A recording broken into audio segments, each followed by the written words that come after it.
자, 이번 문재인 정부 들어서 이렇게 말이 많고 탈이 많은 장관 후보자가 또 있을까 싶습니다. 안경환 법무부 장관 후보자의 의혹을 간략하게 먼저 정리를 해보겠습니다. 대표적인 내용이 먼저 세 가지로 요약이 됐죠? 네, 그렇습니다. 크게 보면 세 가지인데요. 허위 혼인신고라고 해서 1975년도에 안경환 후보자가 본인이 강간죄로 혼인신고를 한 것이 의혹으로 제기가 됐습니다. 네. 두 번째는 아들 퇴학 처분에 영향력을 행사했다. 이런 얘기가 하나 있고요. 네. 네 번째는 안경환 후보자가 책을 굉장히 많이 썼는데 여기에서 여성과 관련해서 비하하는 그렇죠. 태도들을 굉장히 많이 취했다. 그래서 논란이 제기되고 있는 상황입니다. 네. 자, 이렇게 세 가지가 가장 대표적인 의혹으로 연일 계속 시끄럽게 떠들고 있습니다만, 자, 먼저 허위 신고 관련된 내용부터 살펴보겠습니다. 당시의 판결문이죠? 네, 그렇습니다. 지금 화면에 보신 판결문을 보면요. 청구인, 그러니까 안경환 후보자가 피청구인, 그러니까 과거에 혼인신고를 당한 분과 친지 소개로 알게 돼서 교제를 했으나 상호 맞지 않아서 안경환 후보자가 약속 혼인을 주저하고 있었는데, 그러니까 여자 쪽에서요? 네, 맞습니다. 여자 쪽에서 주저하고 있었는데 피청구인, 그러니까 안경환 후보자가 혼인신고가 되어 있으면 어쩔 수 없이 사랑하게 되고 또 혼인하게 될 것이다, 결혼하게 될 것이라 라고 생각을 해서 강제로 혼인신고를 했다. 이런 내용이 판결문에 나와 있는 것입니다. 네, 결국엔 그래서 그 혼인신고가 무효화됐는데 여성한 변호사님, 이런 경우가 흔합니까? 사건 사례 중에? 좀 있었습니다. 아, 그래요? 예, 특히나 그 70년대나 80년 초반 같은 경우에는 네.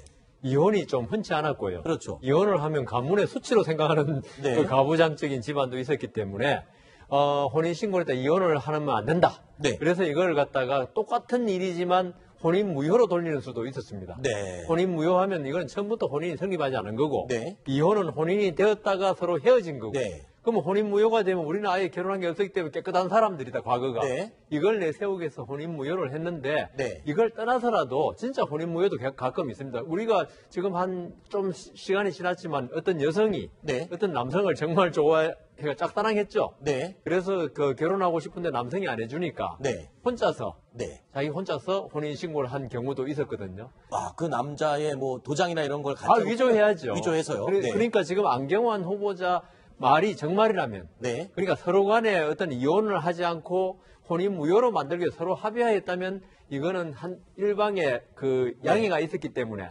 사문서 위조는 안 되지만은 만일에 안경환 후보자가 자백한 대로 네. 이야기하면 이거는 사문서 위조죄가 성립하는 거죠. 다만 공소시효가 만료돼서 아하. 다만 처벌받지 않을 뿐이죠. 그렇군요. 그런데 이 법무부 장관 후보자입니다. 다른 장관도 아니고 법을 집행하고 관리하고 해야 되는 법무부 장관 후보자가 이런 범죄를 경력을 갖고 있다. 이거는 당연히 기록에 남아있지 않을까요? 청와대에서 이거를 몰랐을까요? 지금 현재는 새누리당의 모 의원이 이제 낸 재적 등본. 네. 거기에 나와 있는 겁니다. 이 사실이.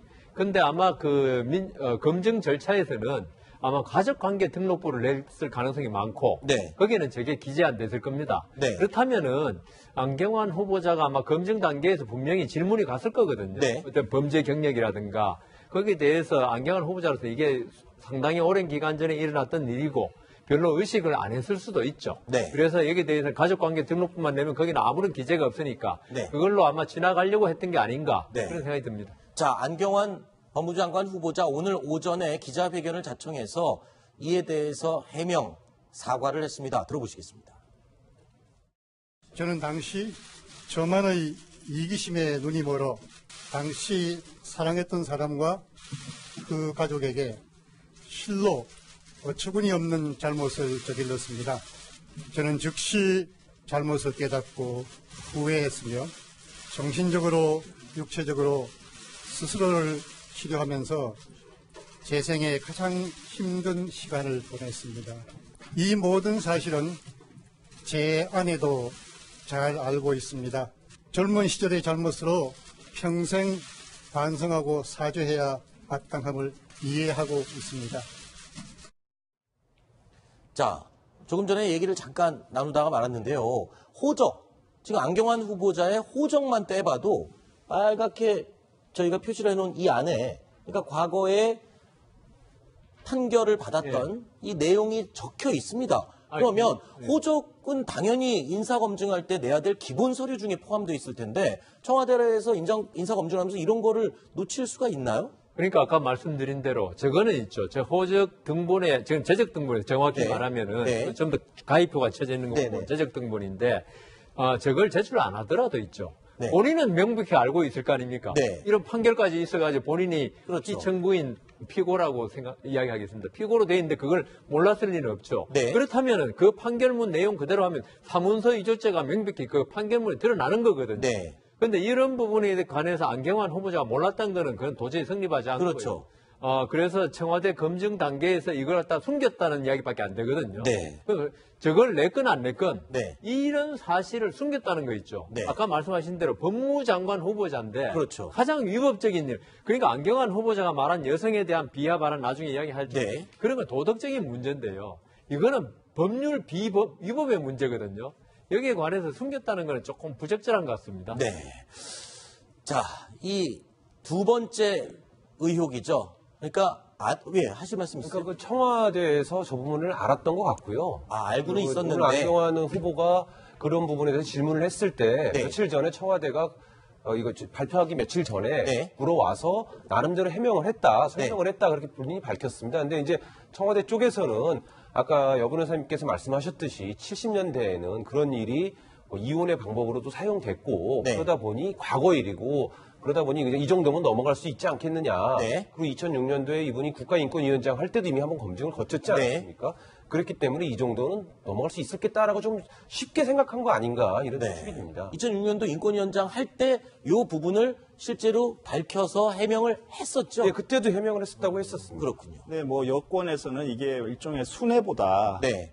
무슨 그 사랑하는 여자와 같이 이렇게 살기 위한 뭐 현대판 뭐 선녀 나무꾼 뭐 이런 거다 뭐 이런 식으로 얘기를 하는 쪽도 있습니다만 일단 법무부 장관입니다. 법을 지켜야 되는데 어떤 사람의 그 의사와 반해서 사문서를 위조해 가면서까지 네. 혼인을 이렇게 또 위조했다라는 이런 부분들은 네. 굉장히 좀 그 거슬리는 부분이고요. 네. 더구나 지금 이 안경환 장관 같은 경우는 검찰 개혁의 어떤 그 그렇죠. 부분을 주도적으로 이제 해나가야 될 사람인데 이런 부분들의 이런 험결들이 이런 개혁을 해나가는 데 있어서의 동력을 굉장히 떨어뜨릴지도 모른다. 네. 또 그 우려가 나오고 있습니다. 알겠습니다.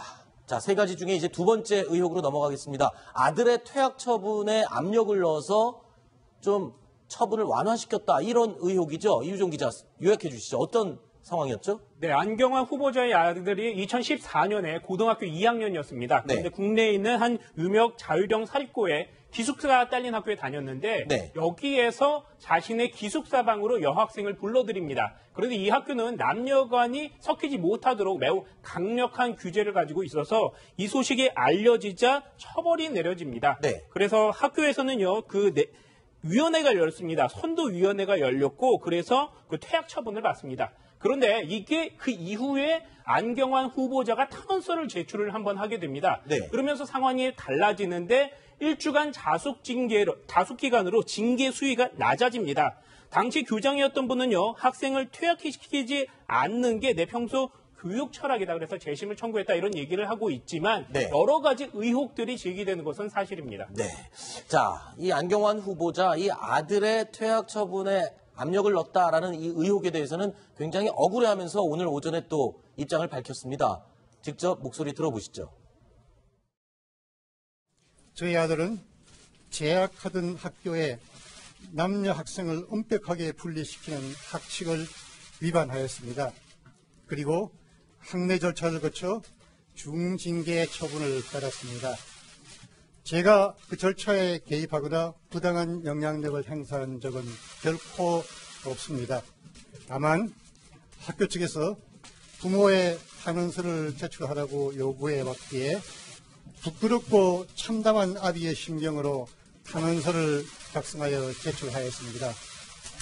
제가 쓴 탄원서에는 제 자식은 학칙에 따라 엄정하게 징계하더라도 상대방 학생에 대해서는 최대한 선처를 바란다고 썼습니다. 필요하시면 제가 제출한 탄원서를 공개하겠습니다. 저는 지금 안경환 후보자의 말 중에 좀 이상한 게 있어서 네. 말씀드리려고요. 어떤 부분이죠?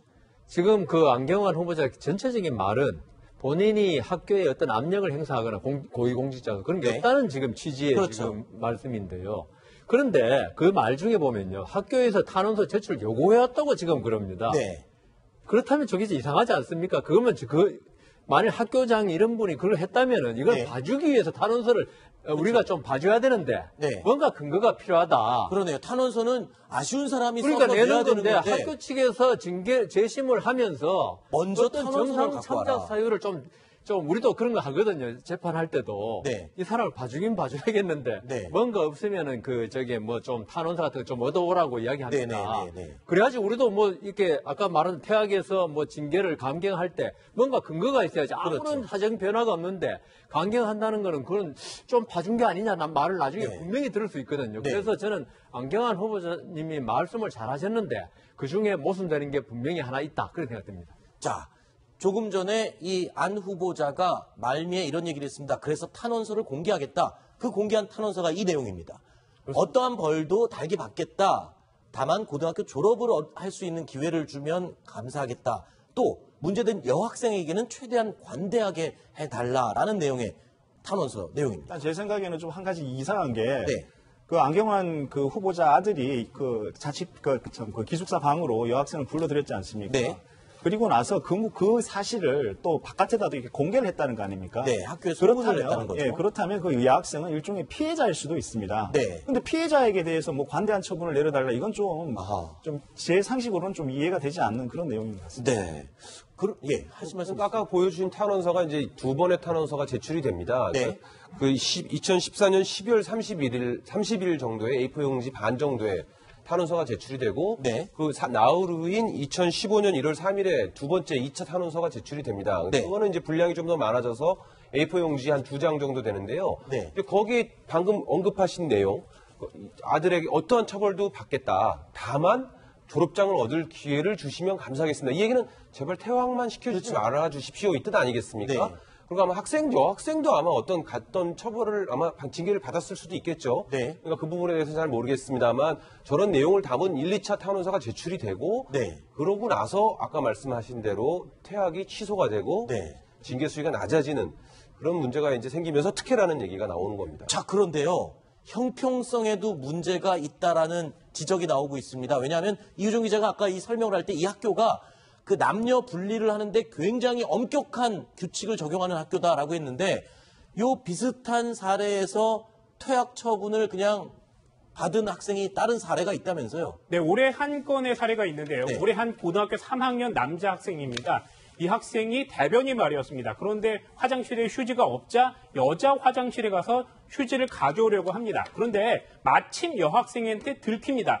그래서 이 학생도 역시 선도위원회에 올라갔고요. 퇴학 처분을 받았습니다. 다시 번복되거나 감형되거나 뭐 이런 건 없었습니까? 이 부모도 역시 노력을 합니다. 우리 아이가 과민성 스트레스성 대장 증후군 증상이 있어서 대변을 쉽게 찾지 못한다. 그래서 의사의 소견서, 진단서까지 첨부해서 가져갔고 또 탄원서도 냈습니다. 하지만 역시 받아들여지지 않았고요. 다른 학교로 전학을 가야 했습니다. 이 부분은 학교에서 탄원서 내라고 요구하지 않았지 않습니까? 그러네요. 이 부분에서는 또 학교에서 탄원서를 갖고 오라는 소리가 없었네요.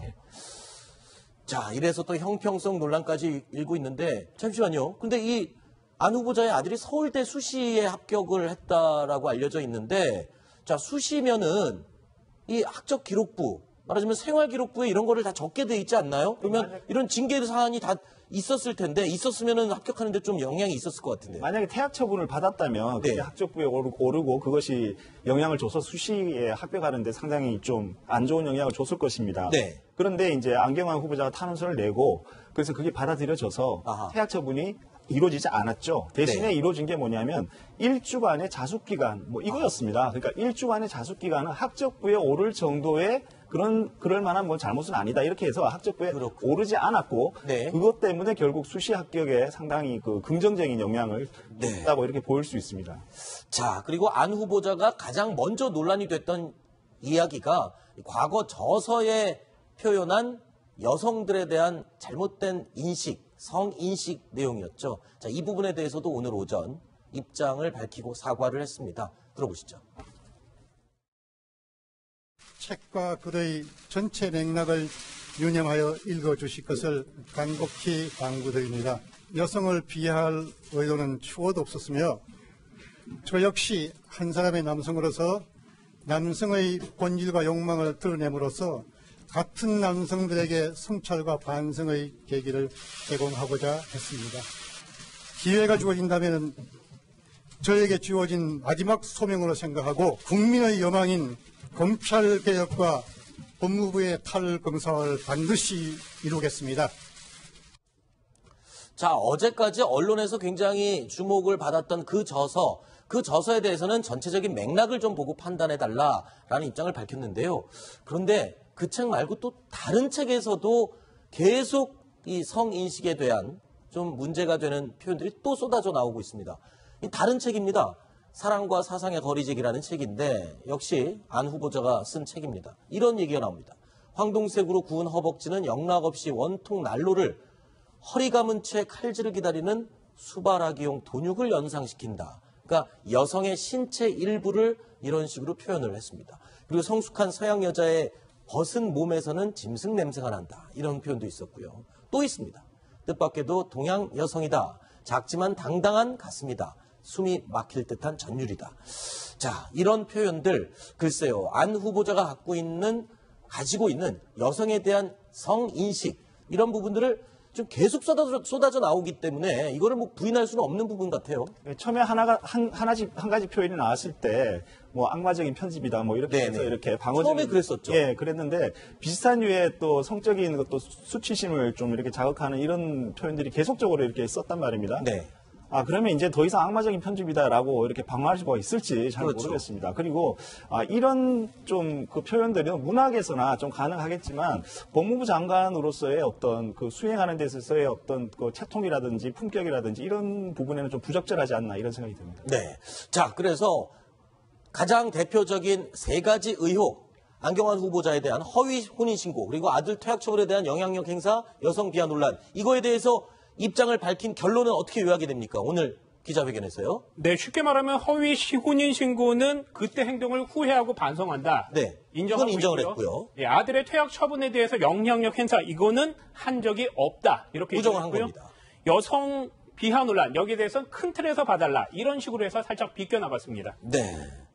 자, 이제 청문회를 하게 되면 더 심한 공격을 이제 받게 될 텐데, 글쎄요. 직접 기자회견까지 자처한 걸 보면, 그랬습니다. 첫 말이, 이거 자진 철회하는 게 아닌가 싶었는데, 적극 해명을 하는 걸로 봐서 아마 끝까지 후보로서 남겠다. 그리고 법무부 장관에 대한 의지를 밝힌 것 같습니다. 근데 다 좋은데요. 네. 뭐 다른 자기 사생활과 무관하게 나는 검찰 개혁에 대한 어떤 시대적 사명을 갖다가 이행하겠다. 네. 좋습니다. 좋은데 우리 그 1990년대에 그 이탈리아의 피에트로 검사라고 있었죠. 네. 그 사람이 한 유명한 말이 있습니다. 마니 폴리테라고. 깨끗한 손. 네. 남을 개혁하기 위해서는 있죠. 내 손이 깨끗해야 한다는 거죠. 네. 물론 안경환 후보자 좀 전에 우리 이유정 기자 말씀하신 대로 이게 별 문제가 아니고 네. 이게 참 관여도 없고 한다 하지만은 아까 앵커도 말씀하셨지 않습니까? 야당에서는 난리가 났습니다. 아주 펄쩍펄쩍 뛰고 있습니다. 직접 들어보시죠. 눈뜨고는 못 볼 참사가 한시가 멀다 하고 빚어지고 있습니다. 안경환 법무장관 후보자는 거의 도착 수준이라고 해도 과언이 아닌 이상한 성관념, 법학도 출신으로서는 도저히 상상조차 할 수 없는 불법 혼인 신고 전력까지 드러나고 있습니다. 역대 최악의 법무장관 후보자가 되었습니다. 당장 국민께 사죄하고 물러나야 합니다.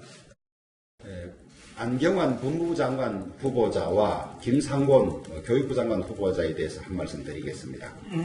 긴 말씀 드리지 않겠습니다. 본인들이 기준을 자신에게 되돌아보고 맞추지 못하면 신속히 거취를 결정하기 바랍니다. 지금은 비상시국입니다.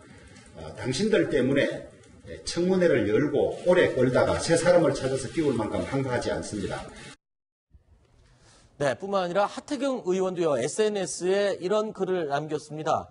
자, 내용을 보면요. 안경환 내정자 여성 비하의 허위 혼인 신고, 백으로 아들 퇴학 처분 철회까지 법무부 장관이 아니라 무법장관에 적합한 분이시다라고까지 표현을 했습니다. 자, 야당 측에서는 이렇게 강력하게 반발하고 있는데 길진균 차장 어떻습니까? 지금 청와대 쪽에서는 철회할 움직임이나 뭐 그런 입장은 전혀 없는 겁니까? 아직까지는 전혀 없습니다. 네. 아까 안경환 후보자가 직접 청문회 때 밝히겠다고 하지 않았습니까? 네. 이건 본인의 의사도 있지만 그렇죠. 임명권자인 대통령의 의사가 반영돼 있다고 봐야 됩니다. 네. 저런 기자회견을 하고 무슨 메시지를 낼 때는 청와대 측과 다 조율을 해서 내는 거거든요. 네. 그러니까 청와대 쪽에서는 분명히 청문회에 나가서 충분히 해명을 해보고 네. 정면 돌파를 하자. 네. 김상조 후보자 같은 경우에도 뭐 많은 부분에 의혹이 됐지만 청문회 과정에서 또 해명된 부분도 있지 않습니까? 네. 그렇지만 물론 주말을 거치면서 여론이 급속도로 나빠지거나 네. 또 또 다른 의혹이 터지게 되면 그때는 상황이 바뀔 수도 있겠습니다만 그렇죠. 아직까지는 청와대 쪽에서는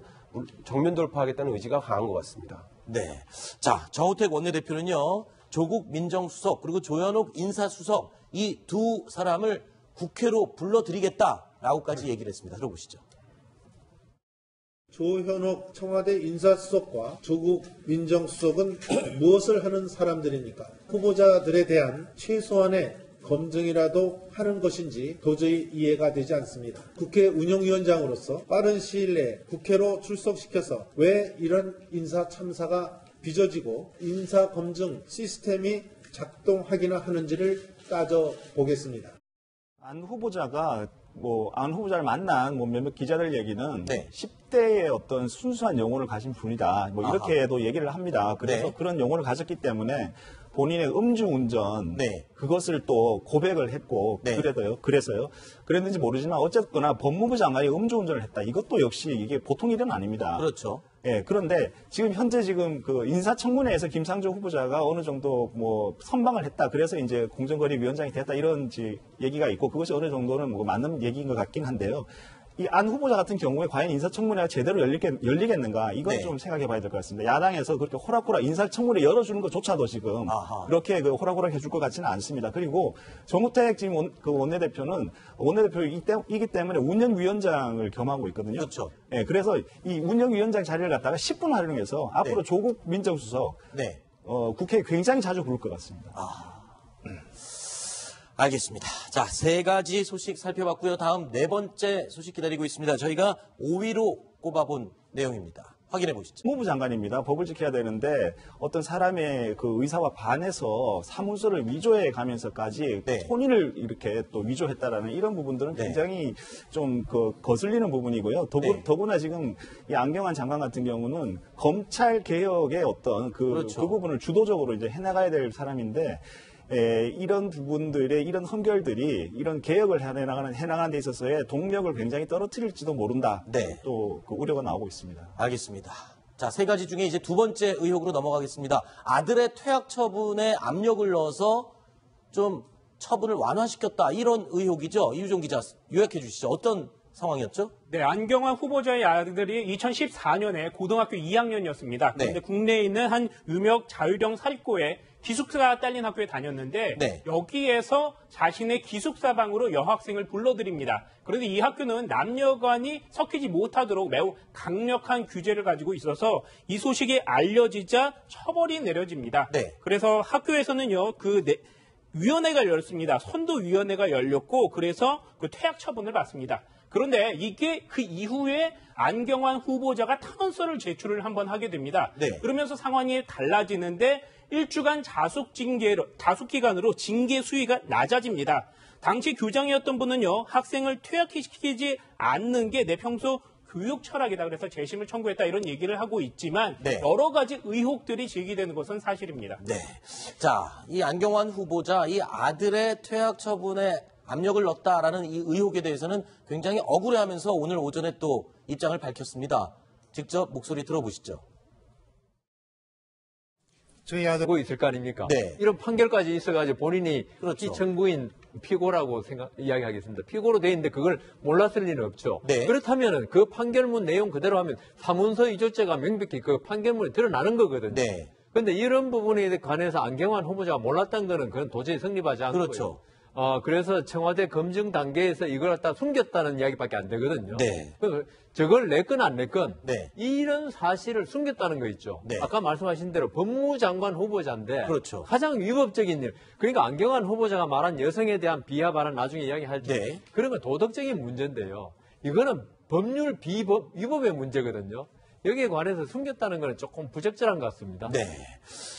자, 이 두 번째 의혹이죠. 그러니까 왜 하실 말씀 있어요? 그러니까 그 청와대에서 저 부분을 알았던 것 같고요. 알고는 그리고 있었는데. 오늘 안경환 후보가 그런 부분에 대해서 질문을 했을 때 네. 며칠 전에 청와대가 이거 발표하기 며칠 전에 네. 물어와서 나름대로 해명을 했다, 설명을 했다 그렇게 본인이 밝혔습니다. 근데 이제 청와대 쪽에서는 아까 여 변호사님께서 말씀하셨듯이 70년대에는 그런 일이 이혼의 방법으로도 사용됐고 네. 그러다 보니 과거 일이고 그러다 보니 그냥 이 정도면 넘어갈 수 있지 않겠느냐. 네. 그리고 2006년도에 이분이 국가인권위원장 할 때도 이미 한번 검증을 거쳤지 않았습니까?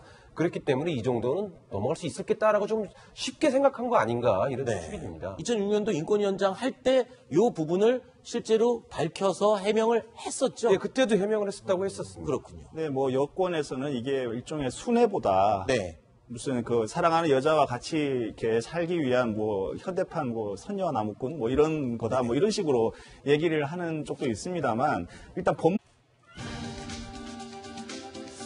자, 이번 문재인 정부 들어서 이렇게 말이 많고 탈이 많은 장관 후보자가 또 있을까 싶습니다. 안경환 법무부 장관 후보자의 의혹을 간략하게 먼저 정리를 해보겠습니다.